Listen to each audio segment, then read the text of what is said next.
नमस्कार दर्शक बंधु कली जुगरे भाई बहु देढ़शुर को छुअंती नहीं कहीं श्रीक्षेत्र में दुई भाई सहित महालक्ष्मी पूजा पाती नहीं कहीं रथयात्रा लक्ष्मी नारायण कली को किए समाधान करती। तेरे दर्शक बंधु आसतु जानिबा आज वीडियो माध्यम महालक्ष्मी प्रभु जगन्नाथ को विवाह करिसेंती।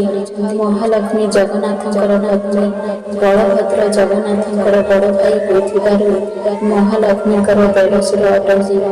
बलराम दास श्री लक्ष्मी पुराण रे वर्णन करिसेंती। कली जुगरे मानव समाज प्रत्येक बड़ भाई साना भाई पत्नीर देढ़शुर अटंती। देढ़शुर को छुईबा बारण रही। एही प्रसंग बलराम दास लक्ष्मी पुराण रे कहिसेंती। महालक्ष्मी बलभद्र को छुईबे नहीं। बड़ देउଳରେ बलभद्र अवस्थान करिथिबारु मां महालक्ष्मी मंदिर बड़ देउଳର अनंत दूरे रही। किंतु प्रश्न उठे कहीं भाई बहु देढ़शुर को छुईबा बारण करा जायछि। एही प्रसंग त्रेतया जुगर प्रभु श्री राम अवतार को नहीं अच्युत कहानी अटे।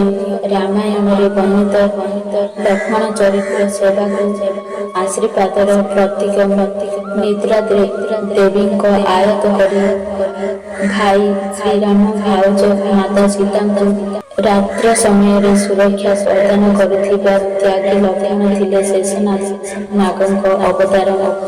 वनवास अवधि काल लक्ष्मण माता सीता पाखे पाखे थिले मध्य से केबे भाउज माता सीता मुख दर्शन करिनथिले। सीता को छुई नथिले। बड़ भाउज को इष्ट देवीर सम्मान दे 14 वर्ष वनवास जीवन अतिबाहित करथिले। माता सीता अग्नि परीक्षा समय बड़ भाई श्री राम को लक्ष्मण कहिथिले मु जदि बड़ भाई होई थांती अन्याय आदेश विरुद्ध अस्त्र धरिबाकू पछई नथंती। श्री रामचंद्र लक्ष्मण को दापर जुगरे बड़ भाई हेबार वरदान देइथिले। सेहीपरि आउ एक घटना अयोध्यार राजा श्री रामचंद्र लक्ष्मण को आदेश देइथिले माता सीता वन रे छाड़ी देई आसिबाकू।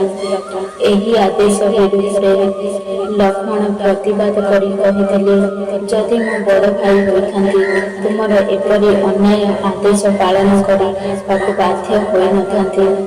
श्री रामचंद्र कली जुगरे लक्ष्मण को बड़ भाई हेबार वरदान देइथिले। अयोध्यार राजा प्रभु श्री रामचंद्र आदेश लक्ष्मण माता सीता वन रे छाड़ी आसिबा समय माता सीता लक्ष्मण को कहिथिले बाबू लक्ष्मण तुमर बड़ भाई तुमर इच्छित कल्पना को पूर्ण करिसेंती। तुमे कली जुगरे बड़ भाई होई जन्म हेले मोर देढ़शुर हेबो। त्रेतया जुगरे तुमे सीता को जेपरि भाव सम्मान देइछ कली जुगरे महालक्ष्मी रूपरे तुमको सेहीपरि सम्मान देवी।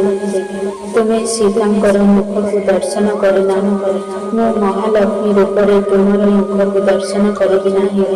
ओढ़ना भितरे मुह लुचाई भाई बहुर परिचय करी तुमे सीतार पाद को दर्शन करी प्रणाम करिछ। मु लक्ष्मी नारायण कली समय तुमे बलभद्र हो कली समाधान करिब। मु महालक्ष्मी हो तुम पाद दर्शन करी प्रणाम करिबि। तुमे सीता को सम्मान दे छुई नाह महालक्ष्मी हो तुमको सम्मान दे छुईबि नाही। कली जुगरे प्रत्येक भाई बहु देढ़शुर को एहीपरि भाव सम्मान देवे।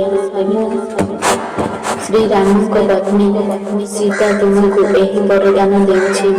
ତ୍ରେତୟା ଯୁଗରେ ମାତା ସୀତା ଠାକୁରାଣୀ ଲକ୍ଷ୍ମଣଙ୍କୁ ଦେଇଥିବା ଏହି ବରଦାନ କଳି ଯୁଗରେ ପରମ୍ପରା ହୋଇ ବନ୍ଦନୀୟ ଭାତୃତ୍ୱର ଜୟଗାନ କରୁଅଛି। ଦେଢ଼ଶୁର ସମ୍ମାନ ଦେବା ଭାଇ ବୋହୂର କର୍ତ୍ତବ୍ୟ। ଏହି କଳ୍ପନାକୁ ଅକ୍ଷୁଣ୍ଣ ରଖିବା ପାଇଁ ପ୍ରତ୍ୟେକ ଭାଇ ବୋହୂ ଓଢ଼ଣା ଭିତରେ ମୁହଁ ଲୁଚାଇ ଦେଢ଼ଶୁରଙ୍କୁ ସମ୍ମାନ ଦେଇଥାଏ। ମା ମହାଲକ୍ଷ୍ମୀଙ୍କ ଆଦେଶରେ ଅନୁପ୍ରାଣିତ ସମସ୍ତ ନାରୀ ସାମାଜିକ ଶୃଙ୍ଖଳାରେ ବନ୍ଧନୀୟ ହୋଇ ଦେଢ଼ଶୁରଙ୍କୁ ଛୁଅନ୍ତି ନାହିଁ। ଯଦି ମୋ ଭିଡ଼ିଓ ଆପଣମାନଙ୍କୁ ପସନ୍ଦ ଆସେ ତାହେଲେ ଭିଡ଼ିଓକୁ ଗୋଟେ ଲାଇକ୍ କରନ୍ତୁ ଏବଂ ଆମ ଚ୍ୟାନେଲକୁ ସବସ୍କ୍ରାଇବ୍ କରନ୍ତୁ। ଜୟ ଜଗନ୍ନାଥ।